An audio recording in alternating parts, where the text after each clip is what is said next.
मेरी बेटी चिमटेई की कहानी। मिजोरम में एक कबीला था। उसका मुखिया बहुत चतुर था। सब उसे राजा निकोवाला कहते थे। उसका न्याय मशहूर था। दूर दूर से लोग उससे सलाह मांगने आया करते थे। उसे पहेली पूछने का बहुत शौक था। एक बार दो भाई राजा के पास अपने झगड़े का फैसला करवाने आए। पिता मरते समय दोनों के लिए एक गाय छोड़ गए थे।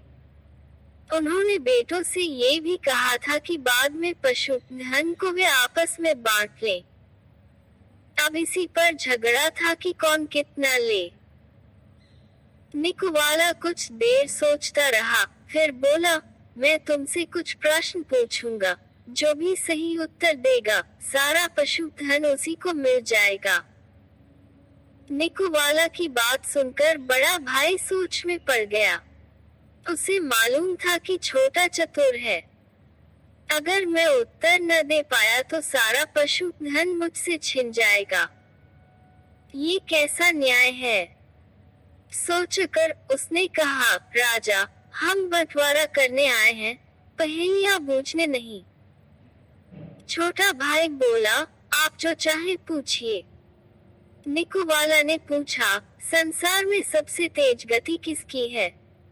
बड़े भाई के पास तेज दौड़ने वाला घोड़ा था। वो सबको पीछे छोड़ देता था। उसने कहा, मैं कल उत्तर दूंगा। छोटा भाई की बेटी चिमटेई बहुत बुद्धिमाना थी।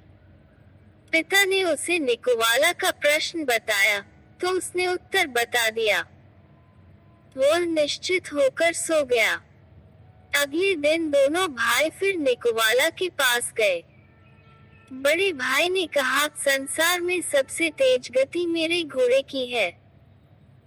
छोटा बोला, सबसे तेज चाल से मन चलता है। वो एक पल में पूरी दुनिया का चक्कर लगा सकता है। निकोवाला ने छोटे भाई से कहा, तुम्हारा उत्तर ठीक है, लेकिन सच सच कहना, तुम्हें किसने बताया? मेरी बेटी चिमटेई ने। 11 ये सुनकर बड़े भाई ने सिर झुका लिया।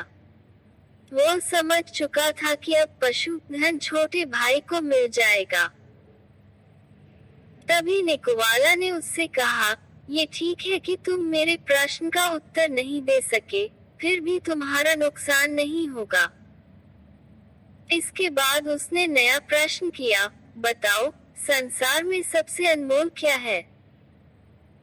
बड़ा भाई इस बार भी उत्तर न दे सका और छोटे ने चिमटेई से पूछकर बताने की बात कही। अगली सुबह छोटा भाई निकोवाला के पास आकर बोला, संसार में सबसे अनमोल वस्तु है नींद। सोते समय दुनिया के सब प्राणी एक जैसे हो जाते हैं। छोटे बड़े का भेद नहीं रहता। नींद की तुलना किसी से भी नहीं की जा सकती। वाह, क्या उत्तर दिया है! निकोवाला ने खुश होकर कहा। वो चिमटेई से बहुत प्रभावित हुआ। उसने एक खाली बोरी चिमटेई के पिता को देते हुए कहा, इसमें हवा के बीज है। चिमटेई से कहना, इसकी फसल उगाकर मुझसे बात करे। चिमटेई खाली बोरी देखकर मुस्कुराने लगी। उसने कहलवाया, मैंने हवा के बीज हवा को सौंप दिए हैं। जब फसल तैयार हो जाएगी, तो हवा स्वयं आपका दरवाजा खटखटाएगी। प्रतीक्षा करें।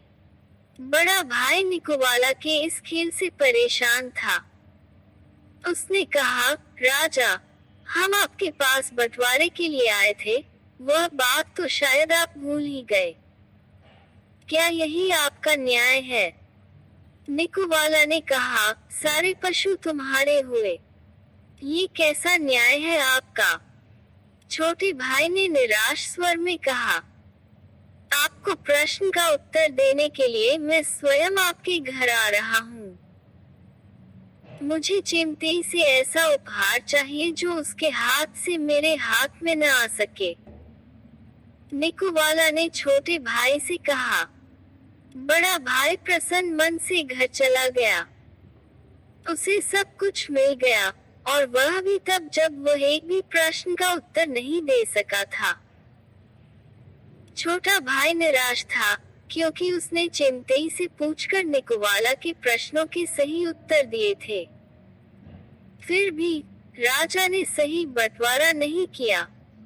शाम को निकोवाला अकेला चिमटेई के घर पहुंचा। वहां चिमटेई, उसका पिता तथा दूसरे संबंधी उसका स्वागत करने के लिए उपस्थित थे। निकोवाला को देखकर चिमटेई कपड़े से ढका एक टोकरा लिए उसकी ओर बढ़ी। फिर बोली, मेरा उपहार स्वीकार कीजिए। ये कहकर उसने टोकरे के ऊपर ढका कपड़ा हटा दिया। उसमें एक कबूतर था, जो कपड़ा हटाते ही उड़ गया। निकोवाला के मुंह से निकला, वाह! निकोवाला का खूब स्वागत हुआ। उसने कहा, मैं चिमटेई से विवाह करना चाहता हूँ। ये सुनकर चिमटेई का पिता प्रसन्न हो उठा। उसने कहा, मैं समझ रहा था, आपने मेरे बड़े भाई को सारा पशुधन देकर मेरे साथ अन्याय किया है। लेकिन आपसे संबंध जोड़